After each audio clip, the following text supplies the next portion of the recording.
overtime now in his plans for our annihilation. As we speak, he's cooking up the new variant. You didn't hear me. You didn't hear me. There's another variant coming. And there'll be another one after that. And there'll be some more lockdowns. But we, as a people, must come together and unite for our survival. We are threatened today because, let me close on this point.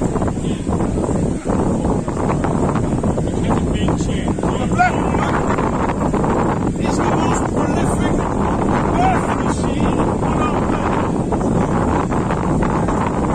The white man, whether he is in England, whether he's in France, whether in North America, Australia, New Zealand, it doesn't matter where you find the white man on the planet today. Go and check it out for yourself. His birth to death ratio is at zero population growth. What that means is that for every white person who is born, one dies. Some of the countries are below zero population. They're not having babies. In Germany, they're paying the women to get pregnant because there is a deficiency in growth. And according to the demographers are the scientists of population movements and population growth. Demographers say that by the year 2056, planet Earth will be brown. That including, for those of you white people who keep looking around, where they all coming from? Where they all coming from? What did Margaret Thatcher say? Swamping us. We don't want to be swamped. Well, whether you like it or not, they have been trying every trick in the book to lower our birth rate. But you don't understand, black people. We don't die. We multiply. That's the nature of the black man and the black woman. You can't kill us. And if you were to succeed in killing us, you'd be gone the day after. Because you can't survive without us. We built this country. We built America. We built France. We built Germany. We built it. It was our sweat, blood, and tears.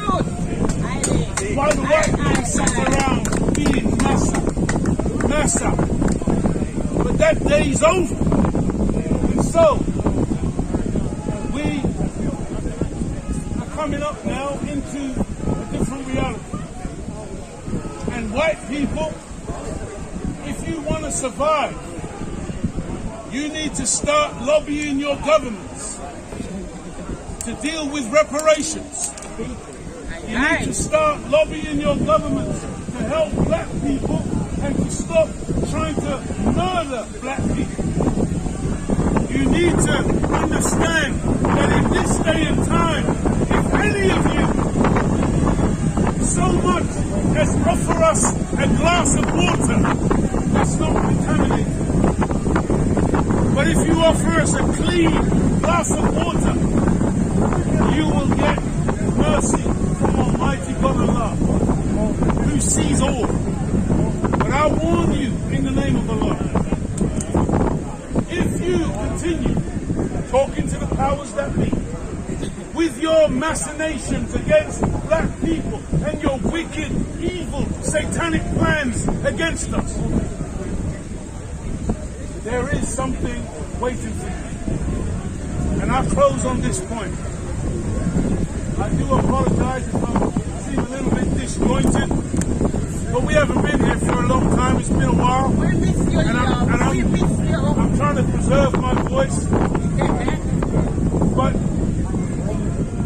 next week, inshallah, God willing, we'll go deeper. this week we just wanted to open up the discussion and to say to you that the black woman is a critical element of this new world reality that's coming in. And she must be respected. But the respect starts with us, the black community. That's right. We can't demand respect from others while we continue to disrespect her. And every time we disrespect her as a brother, we disrespect ourselves. Every time we put the black woman down, we put ourselves down. The black woman represents the future. Because she's the one who brings the baby. She is the first nurse. She's the first teacher. That's why the kindergarten, or sometimes in Latin they call it alma mater. When you translate alma mater into the popular language, it's the other mother. Because she is the first teacher. She is the first nurturer of that new life. And so, what you're looking at is a new world, a new reality coming in. And the black man and the black woman, we are not the stereotypes that you've been fed. We're a different people. We are far more than who you think we are. We are directly related to the God, to the Creator of the heavens and the earth. And so I'm going to stop and I'm going to give you your chance to ask your questions. I want to thank you for allowing us these moments to share with you. And I want to greet you as I found you in the greeting words of peace. Assalamu alaikum. Alaikum salam. Allahu Akbar. Allahu Akbar. Allahu Akbar. Allahu Akbar. Allahu Akbar. So, just before your question, these are the ground rules for the question. We spoke in the public. We said a lot of things which may be controversial. But whenever you speak in the public, you must be prepared to be questioned in the public. That's right. We can't speak in the public, and then when somebody asks us a question in the public, we're mad at the question.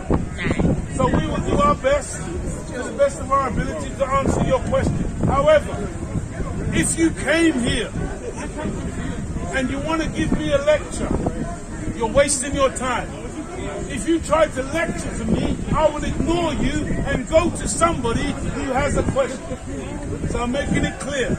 Ask your question. Doesn't matter whether the question favors us or disfavors us. It's of no consequence. Feel free to ask whatever you want to ask, and we will do our best to give you the answer. Yes, sir. I know you talked about black females. During your speech, you mentioned Iraq, Syria, Libya. I hear you. Can you just take that? I just want to know your opinion about the youth standings. There's a nation called Palestinian. I just want to know my brothers and sisters in Islam. They stand in the side of Palestinians, brothers and sisters, or standing with European white Chinese.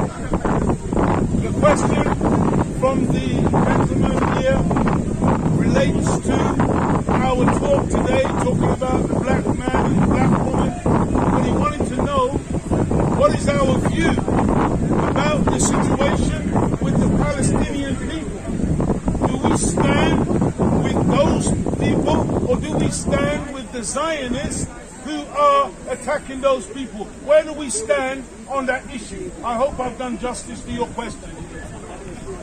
The simple answer to your question, sir, is that we believe that the Palestinian people are a suffering people who have been colonized and are now living in an apartheid state, perpetrated by Zionists, backed by Britain, America, Germany, France, all of the European nations.